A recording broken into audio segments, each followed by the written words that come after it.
Why do the wealthy spend millions on artifacts shattered centuries ago?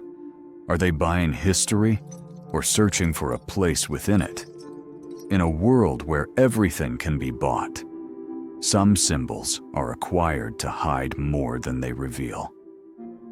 A porcelain cup painted with a small rooster, a delicate dish from the Ming Dynasty. But its price? $36 million. Liu Yiqian, the Chinese billionaire, didn't just buy it, he publicly drank tea from it. A simple gesture, but it seemed like he was claiming an entire era in a single sip. Later, he founded a museum to house it. The next story borders on the surreal. A brown leather notebook, written in mirrored script from right to left, filled with geometry and imagined worlds. Bill Gates bought the Codex Leicester, Da Vinci's notebook, for $30.8 million. He digitized it for the public, but kept the original for himself. Da Vinci's notebook? It's not just paper, it's a mind, preserved in centuries-old skin. And now, the law goes up for auction. A document written in ink on parchment more than 800 years ago. An original copy of the Magna Carta. David Rubenstein paid $21.3 million to acquire it, but didn't keep it. He loaned it to the Library of Congress. He stirred history, then stepped aside, letting it speak again. Then we arrive at two paintings, $500 million, and walls of color. Two massive canvases. In 2015, Ken Griffin bought both for $500 million.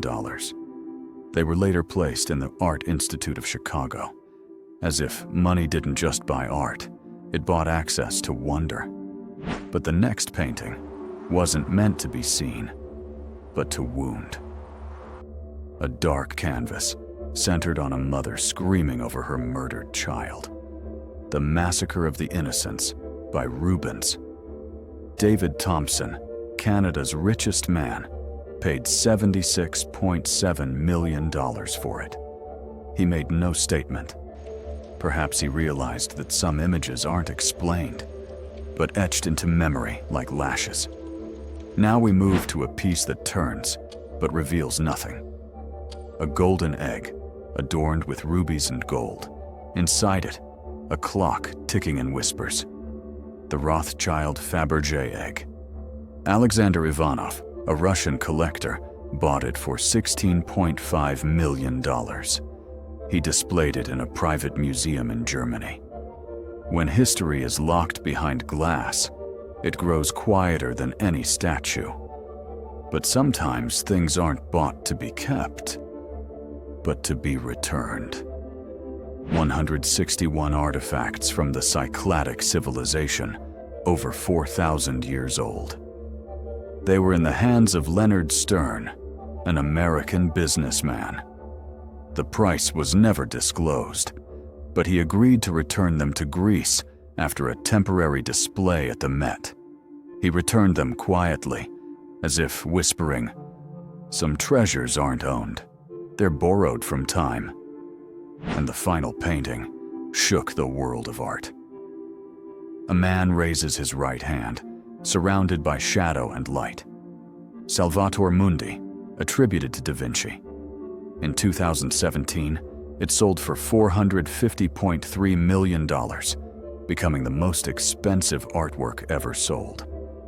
The painting was acquired through intermediaries and is believed to be in the possession of Mohammed bin Salman. But its exact location? No one knows. As if it didn't just leave the market, it vanished into legend. 8 men, millions of dollars, and one shared desire: to be immortalized through an object. Maybe they didn't buy these pieces for what they were. They bought themselves a place in a story that never dies.